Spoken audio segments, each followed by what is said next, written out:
Hello guys, welcome back to my channel. আজকে একটা নতুন রেসিপি নিয়ে আসলাম। এটা হলো কলমি শাক ভাজি। কলমি শাকটা ভীষণই উপকারী আমাদের শরীরের জন্য, আর এই ভাজিটা যদি সেই মজাদার করে তৈরি করা যায় তাহলে তো সোনায় সোহাগা।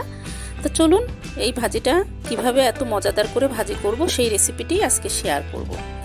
আমি বারান্দাতে বেশ কিছু কলমি শাকের গাছ লাগিয়েছি, দেখেন কত সুন্দর শাক হয়েছে। আজকে আমি এই শাকগুলো তুলেই মজাদার এই ভাজিটা তৈরি করে আপনাদের দেখাবো। আর এরকমভাবে আপনারাও বাসায় শাকটাকে উৎপাদন করতে পারেন। বা বাজার থেকে যে কলমি শাকটা আমরা কিনে আনি, এটার নিচের অংশটা আমরা এভাবে যদি মাটিতে কুপে দিই তাহলেই দেখবেন কত সুন্দর কলমি শাক হয়। এই শাকগুলো এই দ্বিতীয়বার আমি কাটবো। এই শাকটা দিয়েই আমি আজকে মজাদার ভাজিটা আপনাদের তৈরি করে দেখাবো। তো সেজন্য আমি শাকগুলোকে কেটে নিচ্ছি।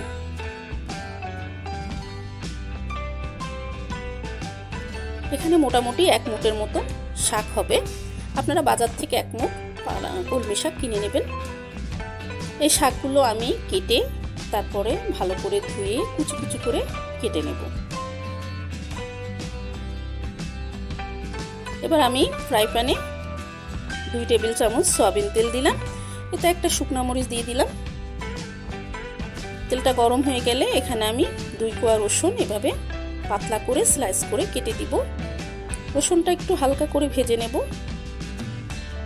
তারপর আমি মিডিয়াম সাইজের 2টো পেঁয়াজ কুচি দিয়ে দিলাম। এবার পেঁয়াজ কুচিটাকেও আমি একটু ভেজে নেব। এভাবে কলমি শাকটা ভাজি করলে কিন্তু ভীষণই মজাদার হয় খেতে। একবার করে খেলেই আপনারা এটা বুঝতে পারবেন। পেঁয়াজটা যখন একটু ভাজা ভাজা হয়ে গেল, আমি 4-5টা কাঁচামরিচ এভাবে ফালি করে দিয়ে একসাথে ভেজে নিচ্ছি।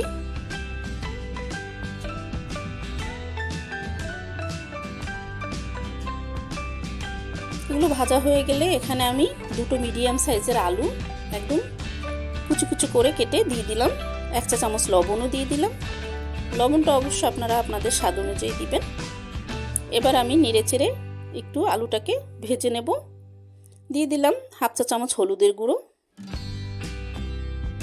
এবার এটাকে ভালো করে নেড়েচেড়ে আমি একটু সময় ঢেকে রাখবো, যাতে আলুটা খানিকটা সিদ্ধ হয়। আবার বেশি সিদ্ধ করে ফেলবেন না, তাহলে কিন্তু একদম ঘুটে যাবে, খেতে ভালো লাগবে না। আলুটা যাতে 2 ভাগের 1 ভাগ সিদ্ধ হয় এই অবস্থাতেই কিন্তু শাকটাকে দিতে হবে। তো এখানে আলুটা কিন্তু 2 ভাগের 1 ভাগ সিদ্ধ হয়ে গেছে। এজন্য আমি এখন এখানে কুচিয়ে রাখা শাকগুলো দিয়ে দেব।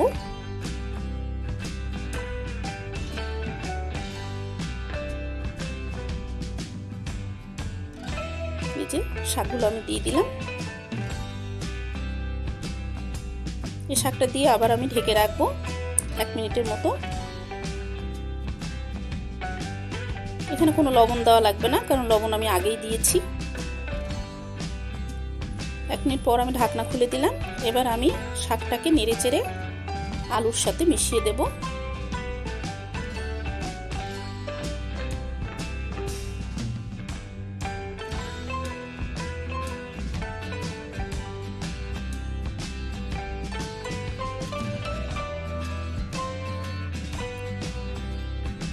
এবার আমি এই শাকে দিয়ে দেব চিংড়ি শুটকি।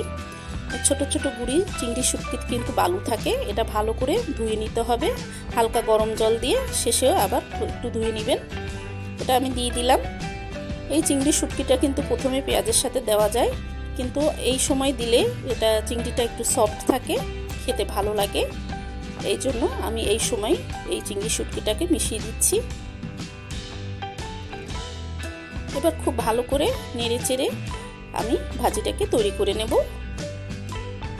আলুগুলো যাতে হালকা একটু বাদামি বাদামি হয় সেদিকটা খেয়াল রাখতে হবে। এই যে এরকম করে আমার কলমি শাকের এই মজাদার ভাজিটা কিন্তু তৈরি হয়ে গেল। এখন আমি পরিবেশন করে দেখাচ্ছি। দেখেন দেখতে কত সুন্দর হয়েছে, খেতেও হয়েছে ভীষণ মজাদার। আশা করি রেসিপিটি আপনাদের ভালো লাগবে। আর ভালো লাগলে অবশ্যই লাইক কমেন্ট শেয়ার করবেন। আমার চ্যানেলটিকে সাবস্ক্রাইব করে রাখবেন। আর ভিডিওটা দেখার জন্য সবাইকে অনেক অনেক ধন্যবাদ। সবাই ভালো থাকবেন।